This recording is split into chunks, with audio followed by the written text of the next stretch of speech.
Welcome to the program. I'm Mark Imperial.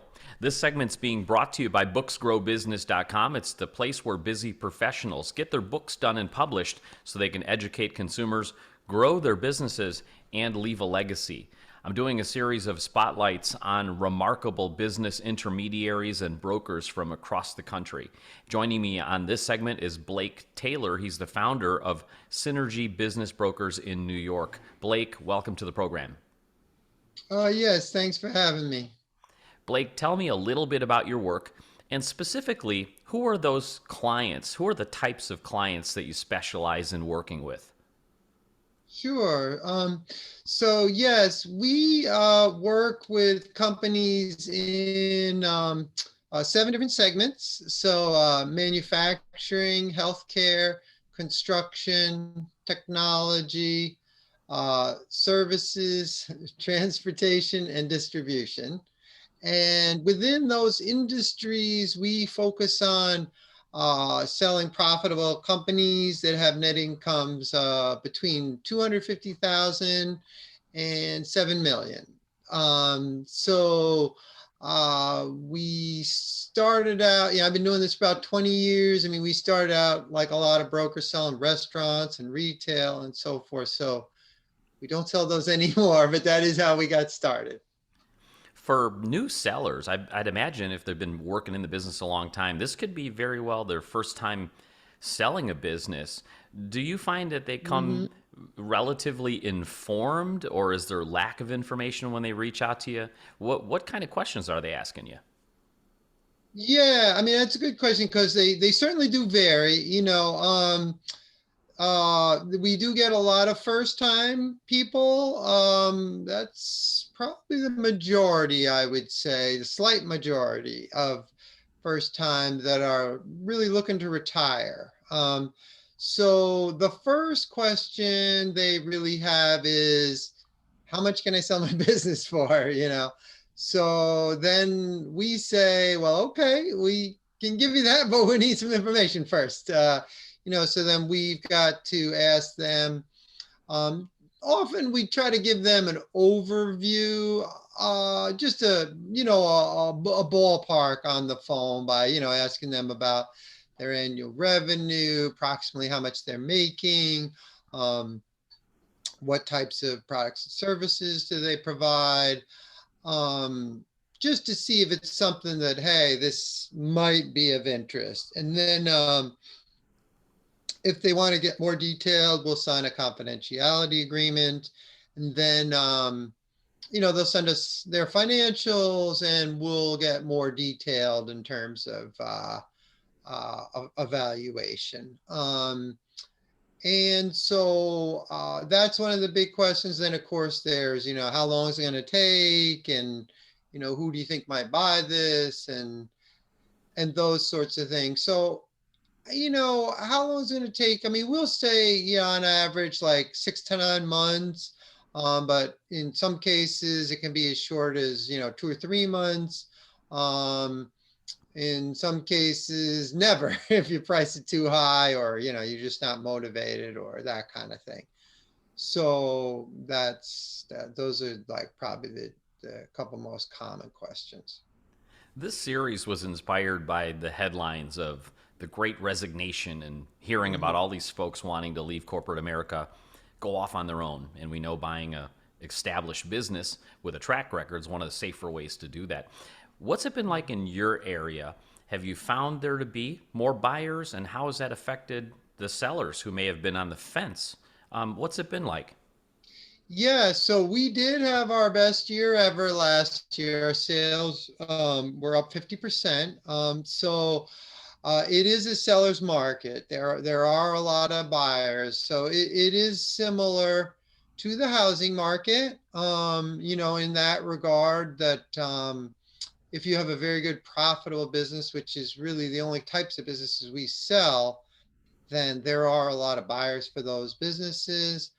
Um, but similar to, real estate, I mean, you have to price it realistically. You can't say, well, it's a seller's market, I'll get whatever I want for it. It's like, no, it's not that much of a seller's market. I mean, so So yeah, you still have to be realistic, but if you are, I mean, oftentimes, we're going to get multiple bids, and sometimes can be for over the asking price and so forth. Because yes, there are a lot of people, as you say, coming out of corporate America that, maybe have some good savings, good credit, can get good financing, and are ready to buy. And of course, they're competing with, the other buyers that we work with, like private equity groups, and then of course just other businesses that are looking to acquire and roll up, multiple businesses. So, yep. Information about valuations it varies so wildly out there, and I'd imagine there's a lot of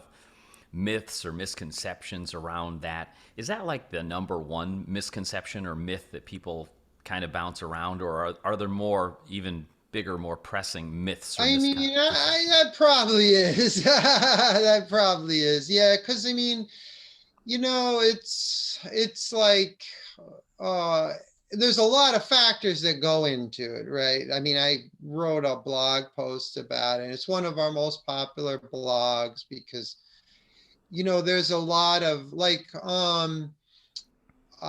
there's a lot of factors. So everybody says, well, my friend told me that, their business, they was this and it sold for this. And so mine's better than theirs. So I want more. And it's like, well, maybe not. We got to dig into this first to really see, and maybe you're right. But, I mean, some of the factors certainly is, of course, the amount of income you're making is a big factor. But, in addition to that, I mean, there's, of course, I mean, I'll just list some of the highlights, but I mean, of course, there's the trends, right? Is the business going up?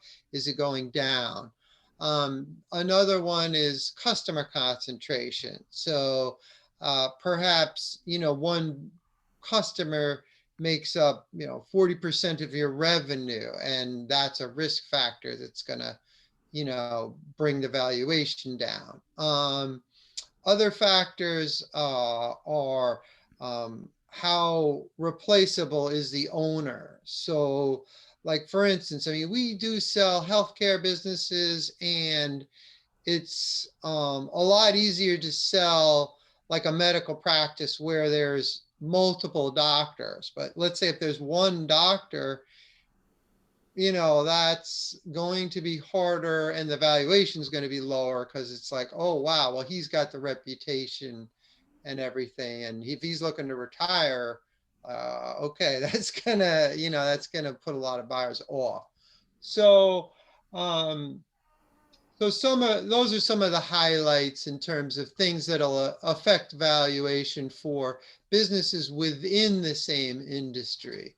And then, of course, what industry you're depends on affects valuation as well. If you have a software company, obviously the multiples tend to be higher than if you have, electrical contractor or something like that. And we sell all those types of businesses, so it doesn't mean like, oh, one's better than the other, but you have to, take that into account when you're giving someone an accurate valuation.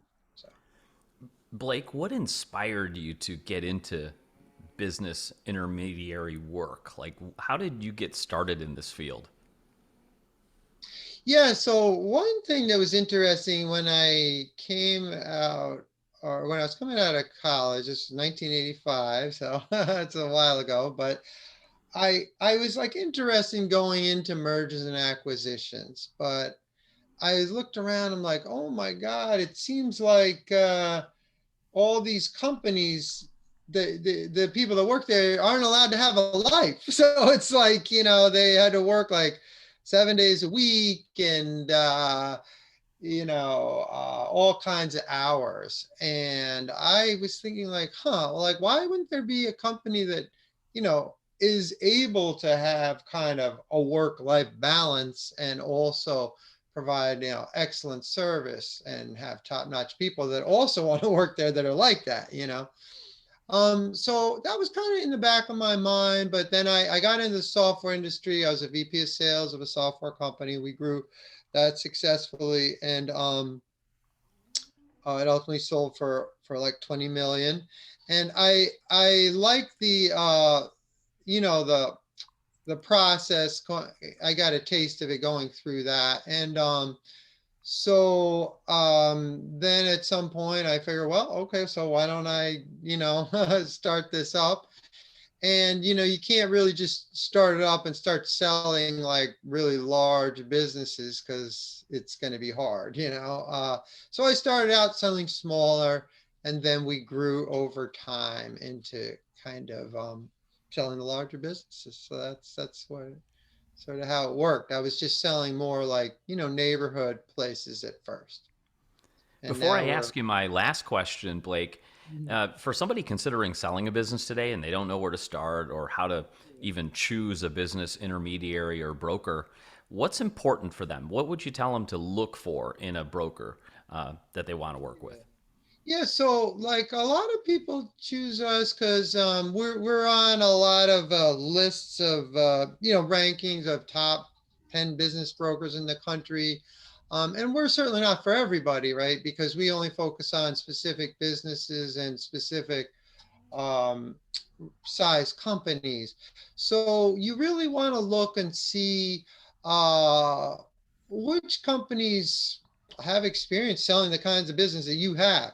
And so, it's not necessarily, oh, well, they're one of the best business brokers, I'm going to use them. Well, it's like, okay, if it's someone that wants to sell a successful restaurant, then that's not us because we don't do that. So you want to see, and then we'll just refer those out.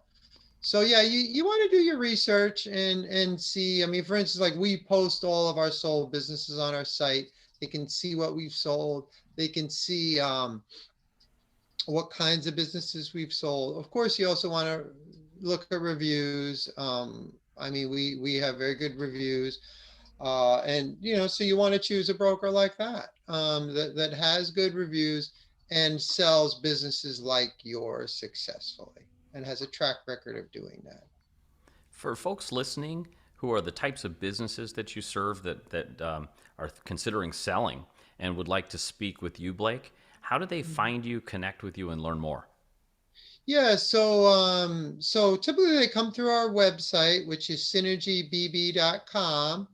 I mean, my direct dial number is 914-738-9350. We've gotten bigger now, so some people will, call, but I usually have one of my brokers provide, a confidential consultation and, find out whether we might be the right match for them.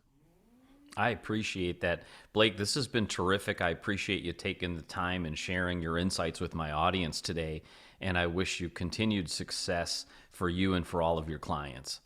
All right. Thanks a lot, Mark. Have a good one. That was Blake Taylor, the founder of Synergy Business Brokers. And this segment's been brought to you by booksgrowbusiness.com.